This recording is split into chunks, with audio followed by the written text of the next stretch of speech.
everyone, and welcome to the Kismet Podcast. My name is Carina Waye, and today I am very excited to introduce you to Matt Trezise. Good morning, welcome. Hey, Carina. How you doing? Yeah, really good. I'm very excited to have you here.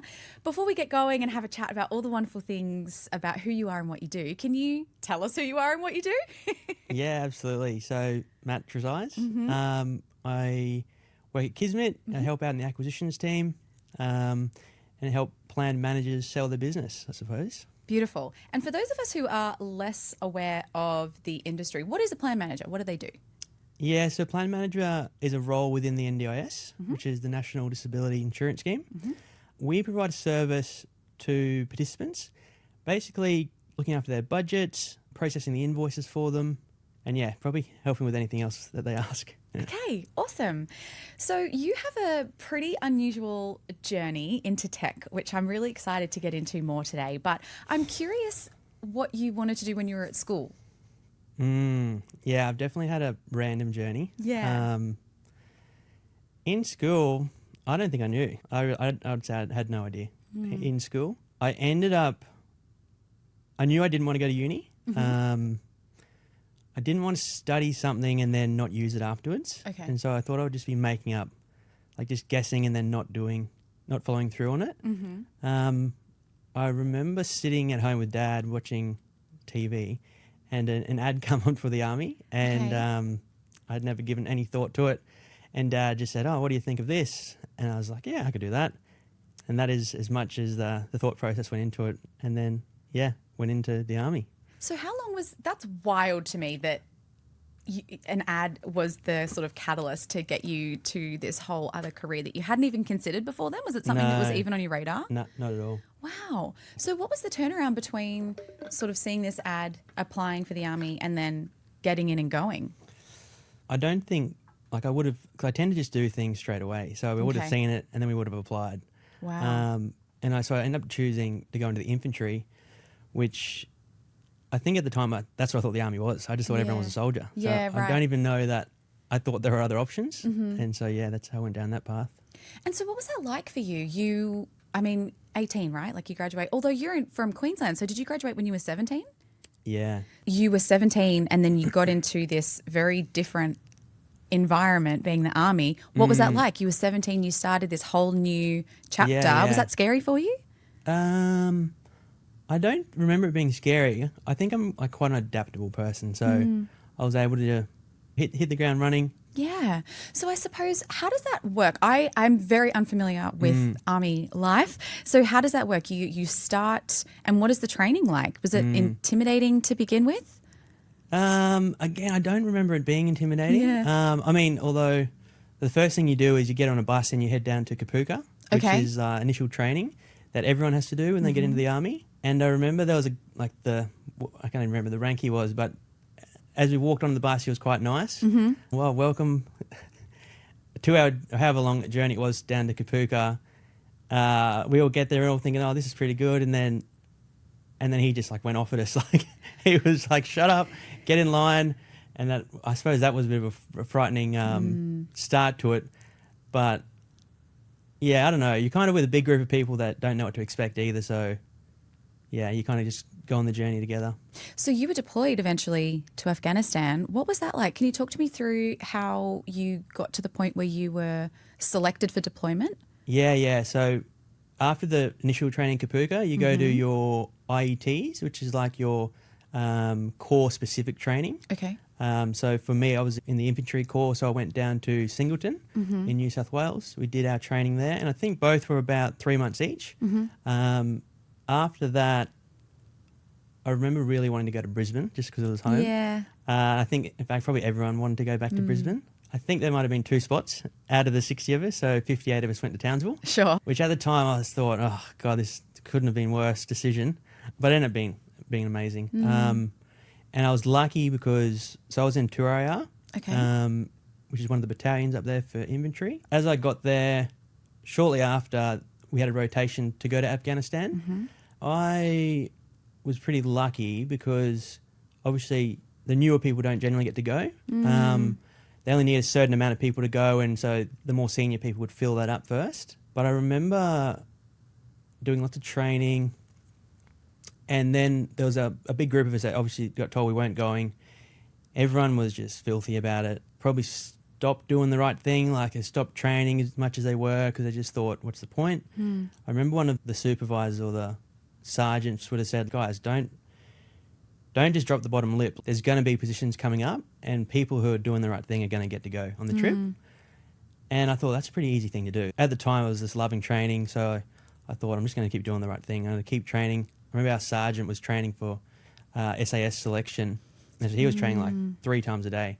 So And that was like physical training that you were doing? Yeah, that's like running, weights, swimming, like anything you can think of. Yeah, wow. Lots of pack marches, running with weights, everything painful you can think of. That's what it is, really.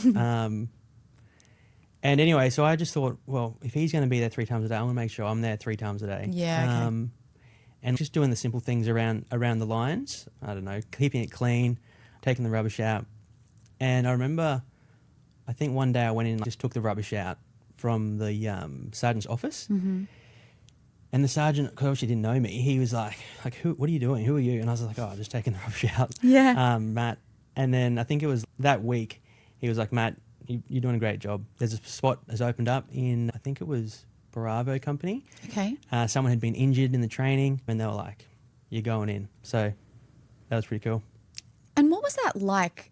You enter the army, you do all this training. Obviously, the end goal of the training is for deployment, right? So that you're there and you're contributing. What was that like for you, being flown in and meeting your team and being there? Because for me, that is not something that I feel comfortable in. That the whole idea of that feels very intimidating and very scary. And obviously, that's why I didn't join the army. And so I'm just curious, like, what is that like for you as someone who'd been training and working really hard to get to this point, and then you're there? How was that? What did that feel like? Yeah, it was very exciting. You've trained for so long, like years, to do the thing. And so this was the thing. And so I'd say like excitement was probably the most prevalent feeling. And then secondly, probably once you were there, was being a bit scared, because you couldn't really have that before you went, because you've never had the experience of being there and having to get into war. And what was your role when you were there, if you don't mind me asking? Yeah. So I was the machine gunner for our team. And so, I carried this really heavy gun called a Mag 58. Okay. Bloody Australians. The Americans have the same gun, but they only mount it to vehicles. The Australians decided, we can carry that one and walk with it. So, yeah. I see. And so how many folks are you with on your team? In our little team, there was 4 of us. Okay. So we had like a Lance Corporal who was our supervisor. Okay. And then 3 others, including myself. Okay, sure. And so I suppose one of the roles we were doing over there was training the Afghan National Army. Okay. What was that like? It was really difficult. Yeah. Do you speak the language? No. Okay. The other added thing that made it really difficult was the trust side of things. There was a Taliban person who infiltrated the Afghan National Army. Okay. And so he was able to come into one of the bases while we were on deployment, and he walked into a morning briefing and just opened up a machine gun and killed 3 Australians. Oh shit. So from that point, it was very difficult to trust anyone. Wow. Yeah. Wow, gosh, that's so full on. So how do you recover from that as a team, as a group, as a platoon? How do you get together and move on and focus on this one goal? That would really, I imagine, shake you up, although I suppose that's trained out of you in a way, right? Yeah, for sure. I mean, it's obviously horrific and super sad. Yeah. But I reckon from like the training, you just get a bit numb. Like, okay. It's almost like you've just got to move forward and complete the mission rather than, which I suppose makes sense, because if you have people dying around you, you can't really just drop the basket and not continue on. Otherwise, more people could get hurt. And so how long were you there? 4 months. Okay. Yeah, so that's about half the time of a normal deployment. Okay. I wasn't on the full rotation. And so how does that work? So you do your 4 months, you come back, and then how long were you back in Australia before you decided when did you know you were done with the army? I would say as soon as I got back. There were no more trips Okay. coming up for the 2nd Battalion. Okay. It was kind of like, why am I doing this really hard work when there's no outcome? I had like another 2 years left on my 4-year contract that you've got to sign up for. Mm-hmm. And what were those 2 years like? What were you doing during that period? I really was just running out the clock. So Okay. again, like all you do is train. Yeah, right. Your soldiering skills, Yeah. running, gym. Kind of just, it started to feel very repetitive and not a lot of purpose to it. Yeah, okay. So yeah, I just counted down. And then what did you do after that? So you finished up with the army, and then did you know what you wanted to do next? No, I had no idea. Yeah. I had thoughts in the back of my head to join the police. Okay. But yeah, I didn't really do much at all for the first, I think I took 10 months off. Oh, wow. Okay. Probably for the best. Yeah. I started to get, and at the time didn't know what this was, but started to get symptoms of PTSD and depression. Okay. Really from after coming back. I really at the time had no idea that's what that was. And I kind of just thought, this is what everyone feels like all the time. Right. What are those symptoms of PTSD in particular? What is that like? Yeah, one of the worst ones was like just the sleep, just not really sleeping. Right. Other ones would be you're just always in hypervigilance, like fight or flight, which obviously you need it for a period of your life to keep you alive. And then you come back and it doesn't serve you anymore, like it doesn't help you, it only hinders you. Obviously my brain and my body just wasn't able to get out of it. When you leave the army, do you have any sort of sessions prior to leaving to help you like assimilate into regular person life again after having these really big experiences? Like that's a big thing. They do, but I remember just like, you don't tell anyone. Yeah, okay. You don't tell anyone anything. Like when they say, how you traveling? You're like, yeah, I'm fine. Sure. For like one reason of, are they going to let me get out of the army if I say I'm broken? Right. I don't really want people to know that I'm having problems. I should probably be able to fix that on my own, which obviously isn't the case. Yeah. So, I mean, they do, but maybe they're just not delivered in a way that makes you feel supported enough to take them up. That's pretty interesting. So having taken a bit of time off, how long were you in the police force? I ended up being, I think it was just shy of 7 years. Oh, wow. Okay. I didn't get in for like another 2 years. Oh, okay. So it must have been, got out 2013 of the army and then didn't start the police, I think, till 2015. Okay. So during that period, obviously, I just ran out of money. And yeah, sure. I think I did bar work, Yep. bartending, which was actually really fun. I worked in the mines down in South Australia on a blast crew. Wow, how was that? Yeah, it was actually Hard it was work? really hard, but it was just like it was fun for something different. Yeah. I think the novelty wore off pretty quickly. How did you manage, because the coppers is a pretty intensive environment as well. Like you go from being on deployment, you come home, you have a bit of a break, but maybe not a super restful break for your brain and your body, and then you go into another really intensive environment. What was that like? Yeah, it was only for survival, as in you need money to pay your bills. But again, it was actually really good because obviously I quite thrive, I suppose, on structure, and so it was very structured again. Yeah. And again, like had a lot of the good things that the army had. Like you're working with teams that have gone through similar things to you, so everyone's very relatable. What were you doing specifically? What was your job? Yeah, so I mainly did plainclothes work. Okay. Worked in the criminal investigation branch. Okay. So mainly did like more serious crimes. Okay. As a detective, right? Yeah, That's as a detective, okay. yeah. Which I just found much more interesting. I really didn't enjoy the general duties work. Yeah, okay. Which was like traffic crashes, having to give someone a ticket. It was much more interesting, and I just loved it because I was able to use my brain to figure things out. I think I'm like a pretty good problem solver. So how was that for you?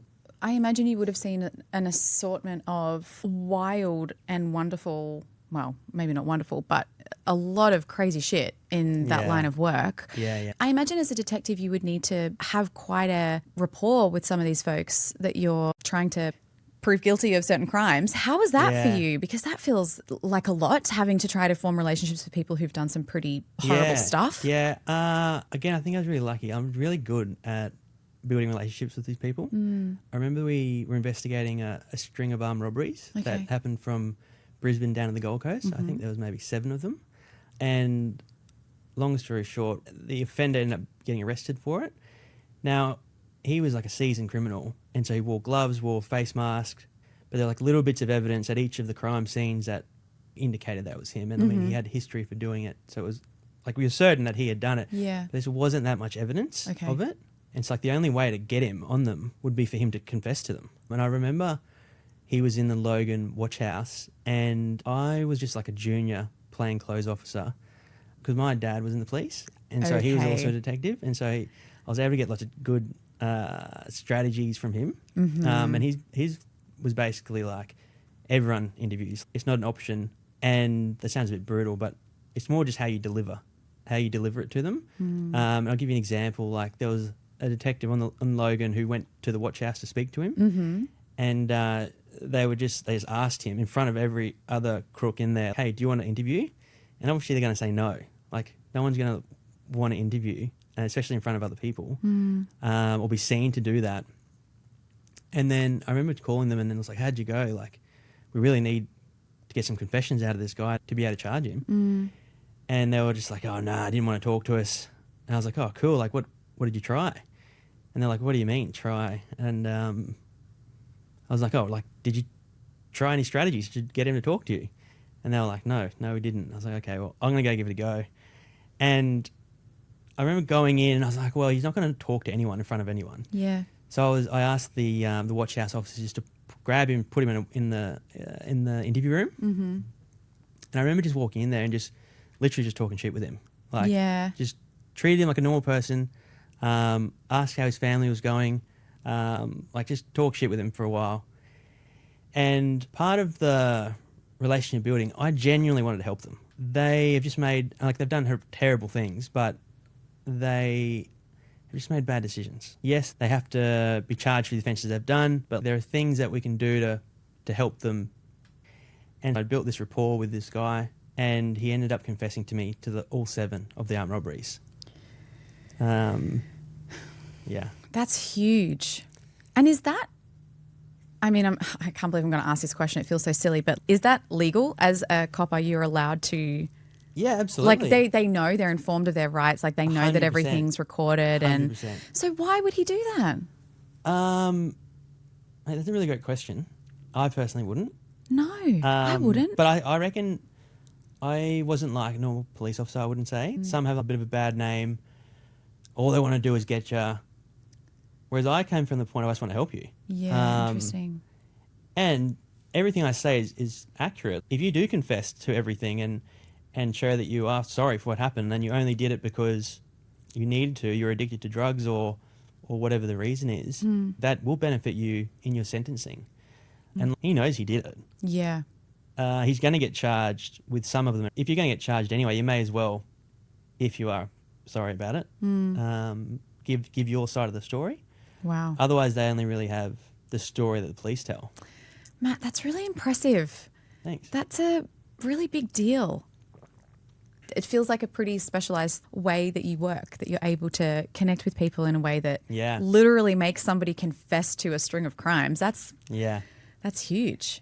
Yeah, I remember there was another one up in Cairns when there was a guy he would just do hundreds of break and enters, stealing cars, and because I just treated him well once or twice. Every time he would get arrested, which would be weekly, he would come into the station and say, "I'm not talking to anyone except for Matt." And then and then someone would call me and they're like, "Oh, this guy's back. What what's happened? Like, why is he want you?" Yeah. And I was like, "Nothing. I'm just nice to him. Like, I'm just decent, reasonable." And then he tells me about all these offences he did. Wow. Yeah. Golly. When did you decide that you were done with being in the police force? Were you experiencing some of these symptoms in a bigger way that made it difficult for you to go to work, or was that not really related and you just felt like you were done? Again, I still didn't know what the symptoms were, so I just thought that was normal life. How was that affecting you then on your day-to-day without you realising that that's what you were experiencing? Everything was just so hard. Yeah, okay. I just found everything so heavy and draining. But again, I didn't know. Like, I just thought that was normal. So how did you get to the point where you realised that that's what it was? How did you come to realise that you had PTSD? It would have been towards the end, I reckon, of being in there. Okay. I'd spoken to a friend from the army. Mm-hmm. I think he just told me that he had just been diagnosed with PTSD and depression. And I was just like, what the hell is that? I had no clue. And then he tells me what his symptoms are. And I was just like, that's what I've got. Yeah. I was almost like, oh, is that it? Isn't that normal? And he's just like, that is certainly not normal. I kind of started a journey on figuring out what that was. Mm-hmm. So I went and spoke to people at DVA, which is Department of Veteran Affairs, and like started the process. And went in, I went and saw a psychiatrist, which I think I saw her 6 or 7 times. In all honesty, I think she was crazier than me. Okay. So it wasn't particularly beneficial. Just didn't click, or you didn't love what she was telling you? Strategies just weren't working for you? It just didn't make any sense. So how did you then move from that person? That's great that you were able to recognise that this wasn't a good fit. Yeah. Did you find someone else that you liked? No, I didn't. I just literally got less than nothing out of that, so I never did anything again. Wow. I didn't feel like that was helpful at all. So I thought I've already been putting up with it for the last, how many years? 10 years. I was like, I'll just keep going. Did you get to a tipping point where you were like, this is impacting my day-to-day life, I need to do something about it? And then you found a different direction of how you wanted to get help? Not for another 5 years. Wow. Yeah, so I think at the end of the police, where I was just so over it, I just remember I've always wanted to do something to do with business. Mm-hmm. I remember when I was younger, maybe 16, 17, I remember seeing some people sell drugs, and I thought, surely I can sell something that's not illegal and get money for it. So I remember going probably Alibaba, which is like a Chinese import platform, and I imported 60 kilos of creatine. Shit. Which is so random. Yeah. When was this? When I was 16, 17. Oh gosh, so before creatine was like all over socials now. Yeah. It's like every man and their dog takes creatine now. I basically started it. No. Wow, look at you go, trailblazer. I was just doing lots of training at the time, like it just made sense. Mm-hmm. And then I started selling online, and I think I sold them like $45 for half a kilo bag. Mm-hmm. And like, I'd bought them for $6 a half a kilo bag. So I was like, this is magic. Great. What is going on here? I did that for a while, selling online, Facebook Marketplace. And then I was just getting a bit over it. I didn't really know, because I'd never known what to do, like to grow it, to or scale, to anything. Mm-hmm. And I was like, these are going to go off eventually. And I remember speaking to the manager at the gym I was going to. I was like, I've got all this creatine I'm trying to sell. And he was like, the gym owner would surely buy these off you. And so I was like, if you can set up a meeting, that'd be great. Mm-hmm. And so I remember having a meeting with him, and he said something like, hey mate, I've heard you've got some supplements to sell. And I was like, just straight away, just said, sorry mate, I did. I'm down to my last 40 kilos of creatine. And he goes, yeah, I'll take them. And so I ended up selling them for like not very much money. And I got into the whole supply and had made a little bit of money. I was just like, this is amazing. Yeah. Then a friend of mine and we did try it again with colourful kitchen knives. Okay. Which again is so random. But we were like... But you were trying stuff. You were like throwing stuff at the wall, seeing what was working. That's great. Yeah, exactly. Because we were like, this can't go off. We sold some. Yeah. But to our family's dismay, they're still getting coloured kitchen knives for Christmas every year. I think it sounds great. Lucky them, really. That's super interesting. So you're in the coppers. You're coming to the end of your time there where you're like, I'm getting bored. I'm ready to go.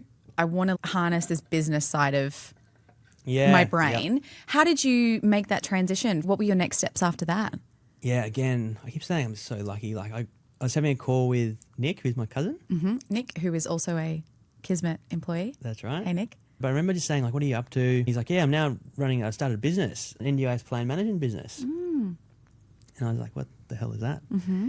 And we look after people's budgets, we process invoices. It's great. I work from home. I've got work with my wife. I have a couple of staff. And I was just like, in my head straight, I was like, I could do that. And I remember asking him, I was like, mate, do you reckon I could pay you? And you could just teach me how to do it? Mm-hmm. And his immediate response was like, no way. Fair enough. Like, this is his thing. And he's like, but I'll pay you. You can come work for me and I'll teach you how to do it all.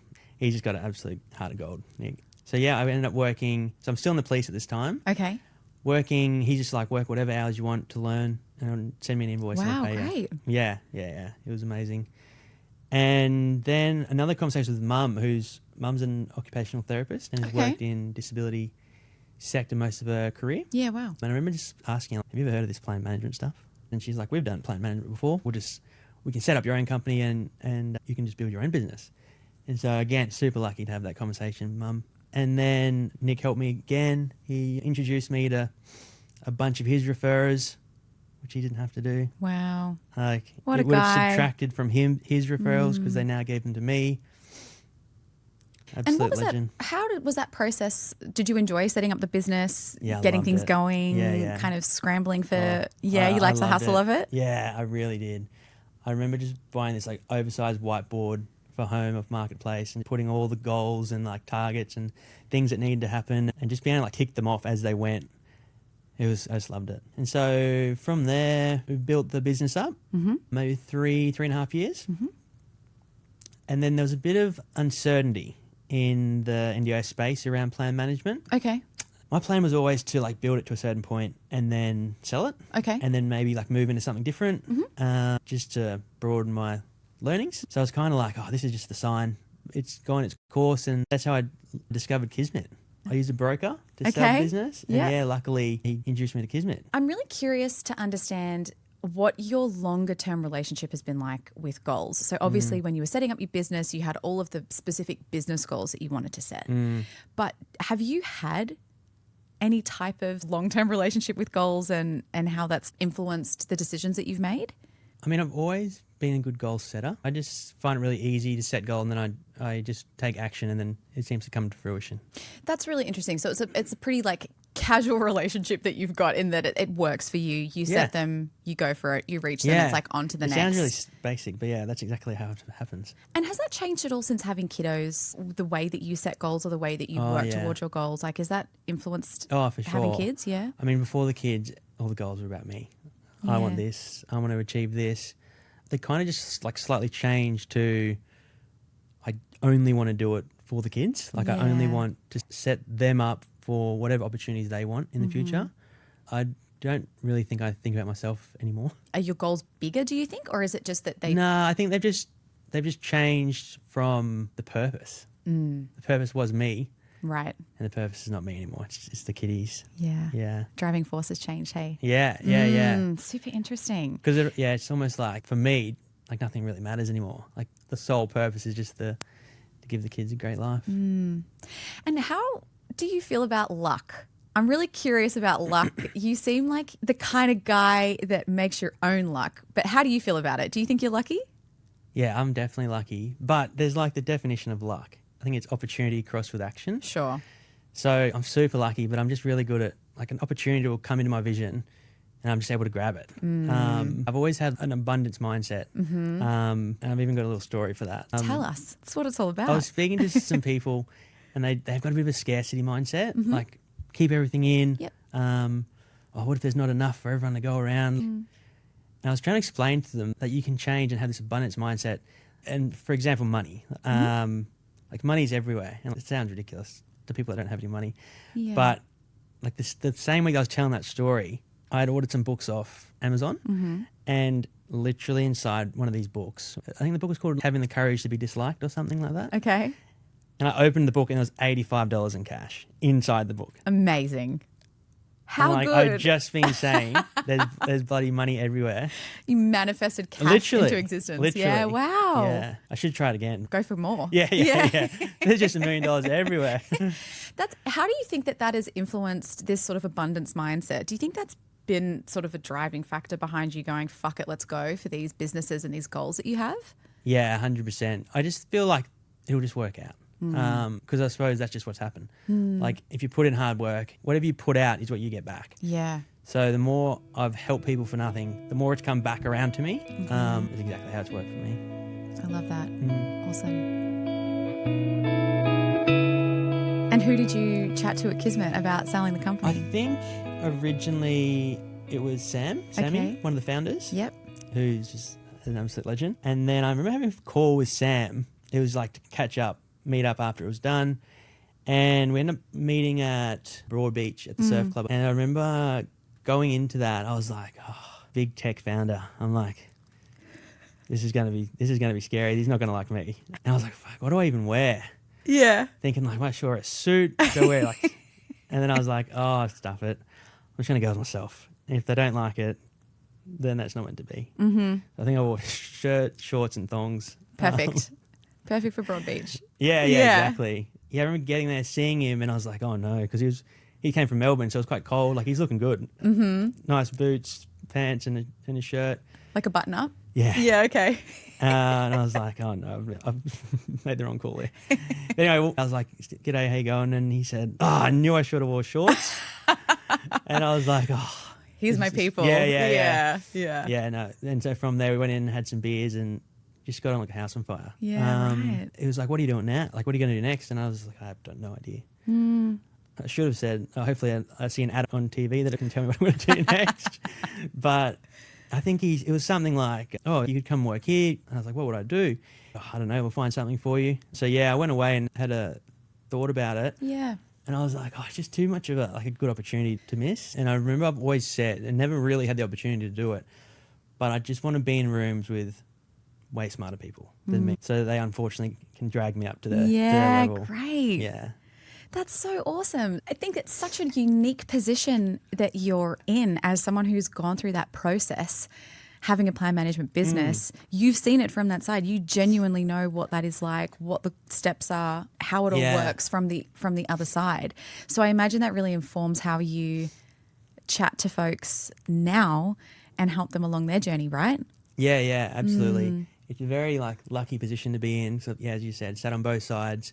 And then I think I'm just really good at putting people at ease. And I mean, that's what they've said. I'm not. Yeah. I mean, I feel it. Yeah. I'm with them. Yeah. So it's really it's just so nice to take people through the process that is so stressful. Like when I did it, I only had a small business. The process was so stressful. And it wasn't anything to do with how Kismet ran it or anything. It's just the unknown. Like, right. You're thinking like, oh, these guys are going to pull this deal. I've built this little thing here and the outcome of it could change my family's life. And I think just like the unknown of could it fall over was like the stressful part. Right now I know exactly how they're feeling. Yes. So I can, because you see that glimmer of hope, I guess, right? Where it's like you see what the possibility is. Yeah. And that's very enticing. And I imagine that would be very stressful knowing that like, oof, if we can just get to this thing. Yeah. That's a really exciting, potentially life-changing moment, but we've got to deal with all of this other stuff first. I do imagine that would be stressful, that hope can be. And like it almost feels like it's too good to be true. Yeah, wow. So yeah, when it all finalizes, you're pretty happy. Oh, that's so awesome. So I'd love to understand then, you're in such a unique position. Like I'm not sure there's too many people, which is funny I say it because like Mark is also ex-army, which is funny to me that because I'm not sure how many ex-army folks go into business in the same way, and maybe that's on me. Maybe I just don't know enough about the industry and folks who leave that environment. But it seems like you're in such a unique position that you've had all of this other life experience. You're in tech. Are you enjoying being in this environment that's so different? Like you're not you're not deployed anywhere. You're not working with criminals. You're not in this super traumatic environment in which you have to be in like fight or flight every day. How has that transition been for you? How have you been coping with that massive life change? There were some similarities with the army. I can see that Mark's brought in lots of the teamwork stuff. A sense of urgency is like a massive one that I've always had forever. So like, he just says things that I'm just completely understand, completely in agreement. So that side of things has been quite easy. Yeah, I suppose the symptoms of the PTSD and depression have kind of, maybe because it is a pretty high stress at Kismet, just because of the big things we're doing. There's big stuff happening. Yeah. And you just really don't want to let people down. Like you're just super harsh on yourself because you don't want to let the team down. Yeah. It's the blessing and the curse, isn't it? Yeah. It's like you want so badly to contribute and be driving things forward with everybody, and also on the same hand go, I don't want to be that person who's letting down the team. I don't want to be the weak link. I don't want to be the reason that things aren't happening. Yeah. It's such a motivator in a positive way, but it is a little stressful sometimes for sure. Yeah. And I think, so only in the last maybe 3 months, I've kind of started looking into doing therapy, fixing some of the issues that I have. Okay. Because again, like they're still there, like the hypervigilance, bit of flight and fight mode all the time. And you've got young children. You've got 2 boys. So hypervigilance is part and parcel with being a parent also, which is compounded, I'm sure. Yeah, 100%. Biggest concern is not causing my kids any pain from it. Yeah. So I started about 3 months ago a psilocybin, which is the chemical in magic mushrooms. Okay. Assisted therapy. Okay. Which, does sound a bit crazy, but it's been like completely life-changing. And there certainly isn't any advice for anyone to do it. No one is condoning anything. This is not a medical show. Not financial advice. What is it? No.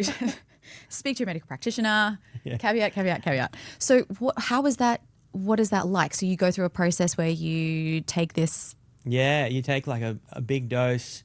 You wear a blindfold. Some music plays, and you're kind of guided through a process by someone who's with you, right? Yeah, you have someone with you, kind of looking after your body, and you kind of go off into another dimension. Wow. And my first one. So I've done 3 now. 3 sessions. 3 of these sessions. Yeah, okay. The first one was probably the most profound. Yeah, I don't know. It's going to sound weird. And it isn't logical, but it's like I travelled through time and felt all the pain that I had not processed at the time. And so I kind of felt that pain and then it would leave me. And so it was like letting go of all these things that I'd hung on to that were not necessary. And it kind of sounds sad, but it's not at all. Like, it was so amazing. That sounds so intense. Yeah. Oh, it was the best. And then literally since that, depression completely gone. Wow. Like from 100 to 0. Everything that was hard before is not hard anymore. Like, just feel lighter. I used like an analogy of, I was kind of like a full bucket of water. And so a full bucket of water has no more room for anything else to come in. Yeah. So like there'd be times when I just couldn't understand things because there's no more room left in my brain. And so doing this, it was like I just removed half the bucket of water. Wow. And so immediately just gives you capacity for life again. Yeah. Wow. People would say things and I would absorb it and I'd just feel like, this is easy. Gosh, Matt, that's so life-changing. Yeah, I know. Yeah. Do you feel lighter? Yeah. Yeah. Yeah, just way happier. Like, yeah. Because I just was kind of numb. Like just feeling joy again. Wow. Yeah, it sounds weird, but it's so good. That's incredible. If you've had such a positive and literally life-changing response to that treatment, that's huge. That's huge. Wow, gosh, that must be such a wonderful, I was going to say a relief, but that feels negative to say that, but must feel pretty life-changing for your family and the people in your life as well. Do you notice that differently, how you show up as a parent now? Oh, yeah, 100%. After even just having a much deeper love for the family, it just feels so nice. I kind of reckon that, it doesn't change you. It kind of just removes the shit that you have in front of you, being your true self. So, yeah, it's nice. That's amazing. Good for you. That's a big deal. Yeah. Oh, God, what a year you've had. Yeah. Bloody hell.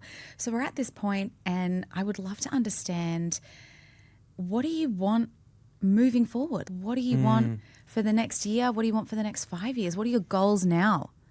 I'm going to stay on this journey because it's just been so beneficial. But I got the business itch again at the start of this year. And I bought a occupational therapy business. Hey, way to go. Yeah, I'm just sucking. Just add it to your full-time job. Add it. Yeah. No worries. But I do that with Mum and my wife. That's great. Yeah. So over the next year, I just love to build that up. I just love to keep growing that this year. My long-term goals or aspirations are to start a company that supports veterans. I'd love to, obviously I've had this great outcome. Yeah. Just to build something that, could help the people that haven't reached out or even know that what they're suffering with is a thing. Yeah. So, I mean, that's my longer term goal. You're so well placed to be able to offer such meaningful support to people. So that's exciting. I'm looking forward to seeing how you go with that, Matt. Because if anyone's going to do it, it'll be you. You've got that drive in you, dude. That's exciting. So I would love to ask a couple of questions before we wrap up. Baby Matt, what do you want to say to baby Matt? 10-year-old self. Yeah. Is there anything that you could tell him? What would you want to say? Yeah, for sure. Probably just that it's going to be okay. When you're older, the way your brain's wired, he's going to help you a lot. And what about if it's your 50th birthday or your 60th or your 70th birthday and you've got all of your favourite people around you and they're all getting up to make speeches? What do you hope they say about you? How do you hope you're remembered by the folks that you love the most? I hope they say that I'm honest. I'm probably too brutally honest sometimes. But I hope they say that I lift people up, and I really hope that the kids say that I was a good dad. Yeah. Thank you so much for being here. Thanks for having me. Thank you for opening up. I'm sure that's not the easiest stuff to talk about. So no, I've never really spoken to too many people about it. So good opportunity just to tell everyone. Well, thank you. I'm so glad to have had you here and to have chatted, and really looking forward to seeing what you do with this foundation or this charity or this whatever this future holds for support for veterans. I think that's really important, really incredible work to be done, and super well placed for you to do that, Matt. It's exciting. I feel the same. I'm really excited by it. Thanks for being here. No worries. Thanks.